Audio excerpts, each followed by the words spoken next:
A voz humana é um instrumento que todos tocamos. É provavelmente o som mais potente do mundo, é o único que pode começar uma guerra ou dizer eu te amo. E mesmo assim, muitas pessoas passam pela experiência de falar sem ninguém ouvir. E por quê? Como podemos falar poderosamente para fazer diferença no mundo? O que eu gostaria de sugerir é que existem alguns hábitos que precisamos afastar. Eu reuni aqui, para seu prazer, 7 pecados mortais da fala. Não tenho a pretensão de dizer que é uma lista completa, mas esses 7 pecados, eu acho, são grandes hábitos nos quais todos podemos cair. Primeiro, fofoca. Falar mal de alguém que não está presente. Não é um bom hábito e sabemos muito bem que a pessoa que fofoca, 5 minutos depois, estará fofocando sobre nós. Segundo, julgar. Conhecemos pessoas como nessa imagem. É muito difícil escutar alguém se você sabe que está sendo julgado e condenado ao mesmo tempo. Terceiro, a negatividade. Você pode cair nessa. Minha mãe, nos últimos anos de vida, tornou-se muito negativa e isso é difícil de ouvir. Eu lembro que um dia eu disse para ela, hoje é 1º de outubro, e ela disse, eu sei, não é terrível? É difícil ouvir quando alguém é tão negativo assim. E outra forma de negatividade é reclamar. Bom, essa é a arte nacional do Reino Unido. É nosso esporte nacional. Reclamamos sobre o clima, sobre esporte, sobre política, sobre tudo, mas, na verdade, reclamar é um sofrimento viral. Não é espalhar luz do sol e leveza no mundo. Desculpas. Todos nós conhecemos esse cara. Talvez todos nós tenhamos sido esse cara. Algumas pessoas têm um atirador de culpa. Elas jogam a culpa em todo mundo e não se responsabilizam pelos seus atos. É novamente muito difícil ouvir alguém que está agindo dessa forma. Penúltimo. O 6º dos 7 itens. Exagero. Ele prejudica a nossa linguagem às vezes. Por exemplo, se eu vejo alguém que é realmente incrível, do que eu chamo isso?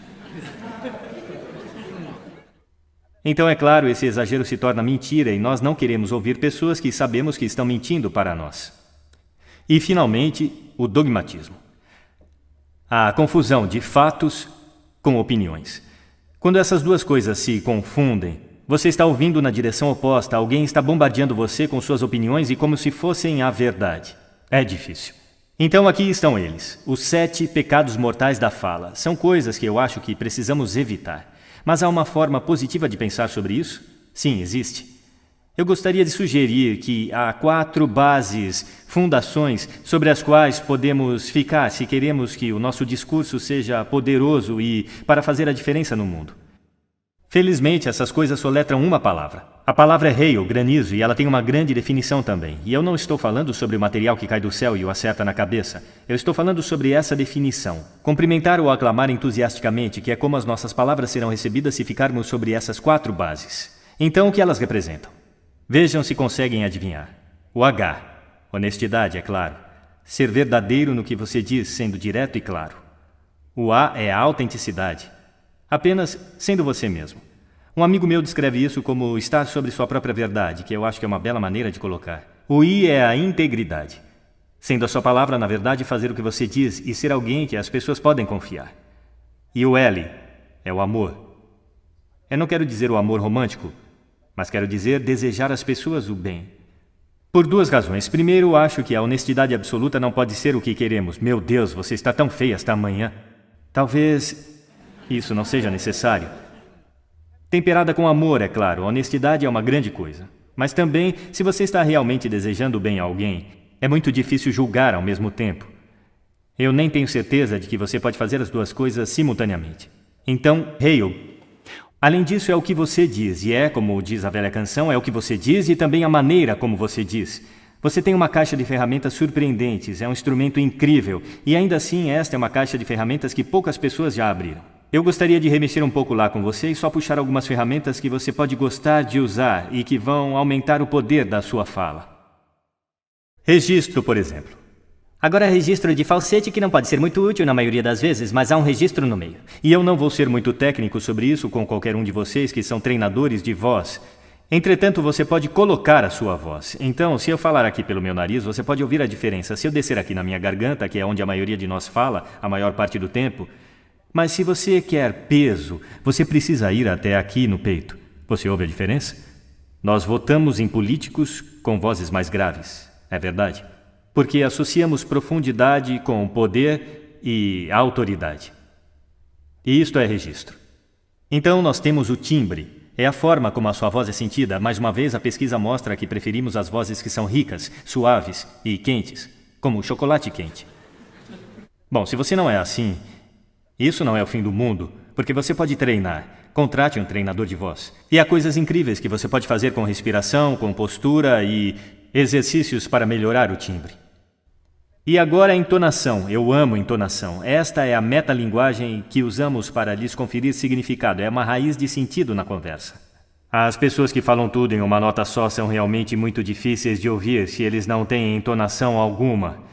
É daí que o mundo monotônico vem, ou monótono, monotom. Também temos entonação repetitiva chegando agora, onde cada frase termina como se fosse uma pergunta, quando na verdade não é uma pergunta, é uma afirmação. E se você repetir essa várias vezes, na verdade restringe a sua capacidade de se comunicar através da entonação, que é uma pena. Então vamos tentar quebrar esse hábito. Ritmo. Eu posso ficar muito animado dizendo algo muito rapidamente, ou eu posso também diminuir até enfatizar. E no final de tudo, é claro, é o nosso velho amigo silêncio. Não há nada de errado com um pouco de silêncio em uma conversa. Não temos que preenchê-lo com uns e ans. Pode ser muito poderoso. Claro, a tonalidade. Muitas vezes vai junto com o ritmo para indicar excitação, mas você pode fazê-lo apenas com a tonalidade. Onde você deixou as chaves? Onde você deixou as chaves? Significados ligeiramente diferentes nessas duas formas. E, finalmente, o volume. Eu posso ficar muito animado usando volume. Desculpe se eu assustei alguém, tudo bem? Ou eu posso fazer vocês realmente prestarem atenção ficando bem quieto. Algumas pessoas irradiam o tempo todo. Tente não fazer assim. É chamado de sodcasting. Isto é impor o seu som às pessoas ao seu redor sem nenhuma consideração. Não é agradável. Naturalmente, onde tudo isso entra em jogo, acima de tudo, é quando você tem algo realmente importante para fazer. Pode ser num palco como este, dando uma palestra, pode ser propondo casamento, pedindo um aumento, discursando em um casamento, seja o que for. Se é realmente importante, você deve isso a si mesmo. Olhar para esta caixa de ferramentas e o motor que vai funcionar, e nenhum motor funciona bem sem ser aquecido. Aqueça sua voz. Na verdade, deixe eu mostrar como fazer isso. Será que todos podem ficar de pé por um momento? Eu vou mostrar os 6 exercícios de aquecimento vocal que eu faço antes de me apresentar em cada palestra. Sempre que forem falar com alguém importante, façam isso. Primeiro, braços para cima, respiração profunda e inspirem. Assim. Mais uma vez. Muito bom. Agora vamos aquecer os nossos lábios. Vamos para... Muito bom. E agora... Igual quando você era criança. Agora seus lábios devem ganhar vida. Vamos fazer o seguinte com a língua, exagerando. Lá, lá, lá, lá, lá, lá, lá, lá. Lindo, estão ficando muito bons nisso. E em seguida agora enrole uma... É como champanhe para a língua. Por fim, eu só posso fazer um. Os profissionais chamam isso de sirene. É muito bom. Começa com o I e vai para o O. O I é agudo e o O é grave. Então você vai...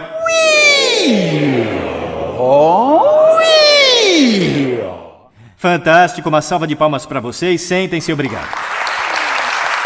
Da próxima vez que falarem, façam isso com antecedência. Agora deixe eu colocar isso no contexto para fechar. Esta aqui é uma questão séria. Este é o lugar onde estamos agora, certo? Não falamos bem com pessoas que simplesmente não estão ouvindo num ambiente que tem muito ruído e acústica ruim. Eu falei sobre isso neste palco em diferentes fases. O que seria o mundo caso estivéssemos falando poderosamente para as pessoas que estavam ouvindo conscientemente em ambientes que eram aptos para o propósito? Ou, para fazer isso um pouco maior, o que o mundo seria caso estivéssemos criando e consumindo sons conscientemente e projetando todos os nossos ambientes para o som de forma consciente? Isso seria ótimo. Seria um mundo que soa bonito e aquele em que o entendimento seria a norma. E essa é uma ideia que merece ser espalhada. Obrigado. Obrigado.